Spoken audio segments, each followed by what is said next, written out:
یہ ایک روشن حقیقت ہے کہ اسلام نے اپنی آمد کے ساتھ ہی عقائد کی خرابیوں میں مبتلا انسانوں کو صاف ستھرا عقیدہ عطا کیا، غیر اللہ کے خیر و شر اور نفع و نقصان کے مالک ہونے کی تردید فرمائی، کفر و شرک اور تہمات کی دلدل میں پھنسی انسانیت کو مثالی تعلیمات سے نوازا اور عقیدہ توحید کی عظمت کو دل و دماغ میں روشن کیا۔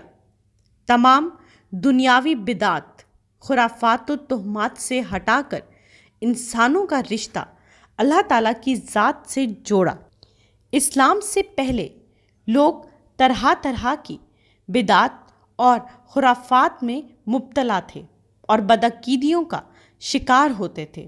بدشگونی لینا، پرندوں کے ذریعے فال نکالنا، پتھروں اور دیگر چیزوں سے فائدہ و نقصان کو منسوب کرنا، ستاروں کو دیکھ کر اچھائی اور برائی کے فیصلے کرنا، جانوروں کے ذریعے بدگمان ہونا، اس طرح کی بے شمار خرابیاں عہد جاہلیت کے عرب معاشرے میں پائی جاتی تھیں۔ اسلام نے ان سب لا یعنی باتوں کا اور تہمات اور خرافات کا خاتمہ کیا اور اپنی پیاری اور مثالی تعلیمات انسانوں کو عطا کی۔ اسلام سے پہلے کی ایسی ہی بدگمانیوں اور تہمات میں سے جاہلیت کی ایک بدگمانی ماہ سفر کے متعلق بہت سی تہمانہ باتوں کو منسوب کرنا تھا۔ وہ لوگ مختلف وجوہ سے اس مہینے کو منحوس سمجھتے تھے۔ سفر المظفر اسلامی سال کا دوسرا مہینہ ہے۔ اس مہینے سے متعلق قرآن و سنت میں نہ کوئی خصوصی فضیلت وارد ہوئی ہے اور نہ ہی کوئی نحوست بیان ہوئی ہے۔ ماہ سفر کی حقیقت یہ ہے کہ اس مہینے میں عرب اپنے گھروں کو خالی کر دیتے تھے، کیونکہ وہ زکوٰۃ، ذی الحج اور محرم الحرام میں ان مہینوں کی حرمت کی وجہ سے جنگ اور لڑائی بند رکھتے تھے۔ چونکہ یہ تینوں مہینے ایک ساتھ ہوتے ہیں، اس لیے ان کے گزرتے ہی عرب جنگوں کو دوبارہ شروع کر دیتے تھے اور جنگوں کے لیے گھروں سے نکل جاتے تھے، جس سے ان کے مکان خالی ہو جاتے تھے۔ اس پر عرب کہتے سفر المکان، یعنی مکان خالی ہو گئے۔ اسی سے اس مہینے کا نام سفر سے موسوم ہو گیا۔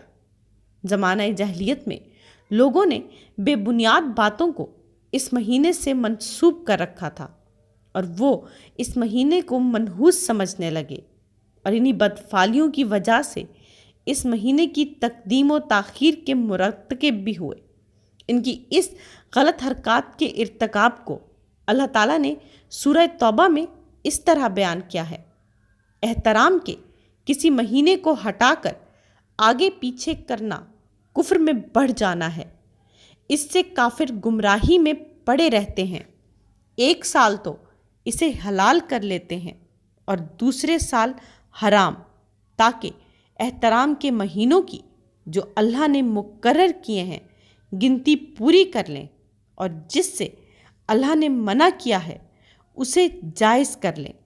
ان کے برے اعمال ان کو اچھے نظر آتے ہیں اور اللہ کافروں کو ہدایت نہیں دیا کرتا۔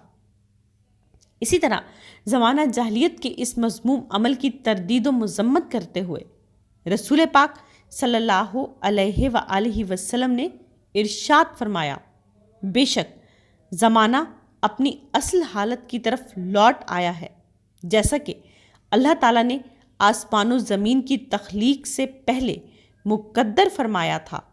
سال 12 مہینوں کا ہوتا ہے، ان میں سے 4 مہینے احترام والے ہیں، 3 مہینے زکوٰۃ، ذی الحج اور محرم الحرام ہیں، جبکہ 1 مہینہ رجب کا ہے جو جمادی الثانی اور شعبان کے درمیان ہے۔ اسلام سے پہلے عرب سفر کے مہینے کو منحوس تصور کرتے تھے۔ رسول پاک صلی اللہ علیہ وآلہ وسلم نے اس تہم پرستی کی سختی سے تردید کرتے ہوئے ارشاد فرمایا: سفر کا مہینہ منحوس نہیں ہے۔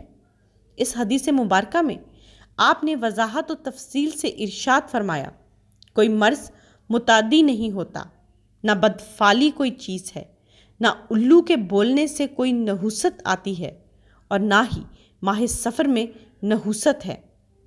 جو بات معاشرتی طور پر مذہبی حوالے سے معروف یا عام ہو جائے تو اس وقت اس کا خیال ہی آ جاتا ہے، لیکن اس خیال پر وہم پر عمل کرنا یا اس پر دل کو جمائے رکھنا جائز نہیں۔ اس طرح کے خیالات اور توہمات کا علاج اللہ کی ذات کامل پر توکل ہے۔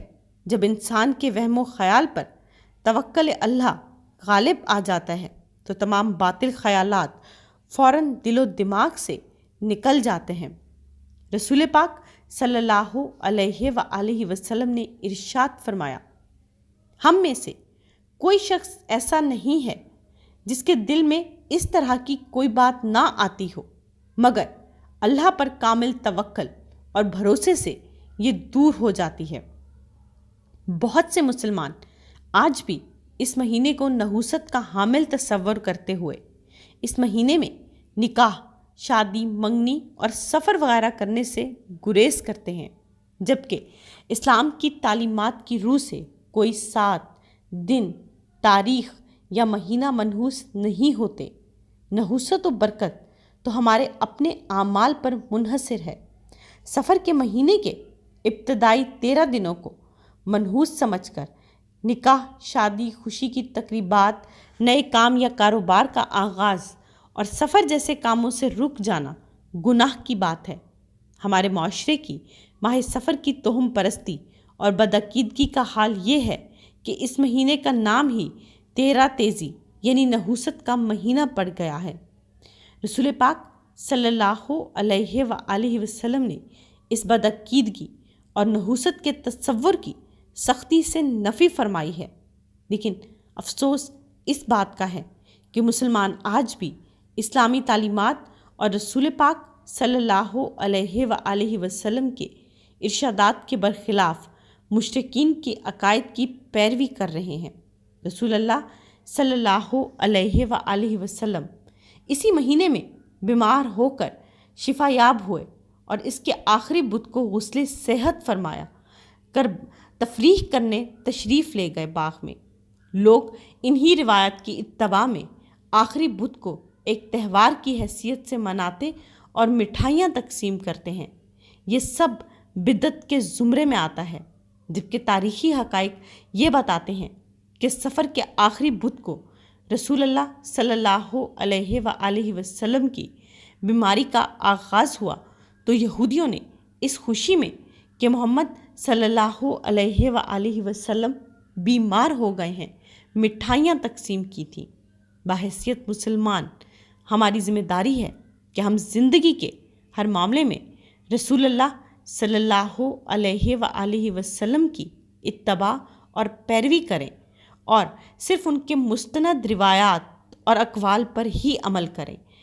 واقعتاً یہ عمل رسول اللہ صلی اللہ علیہ وآلہ وسلم سے ثابت ہے بھی یا نہیں۔ سنی سنائی بے برکی باتوں پر عمل کرنا گناہ کبیرہ ہے۔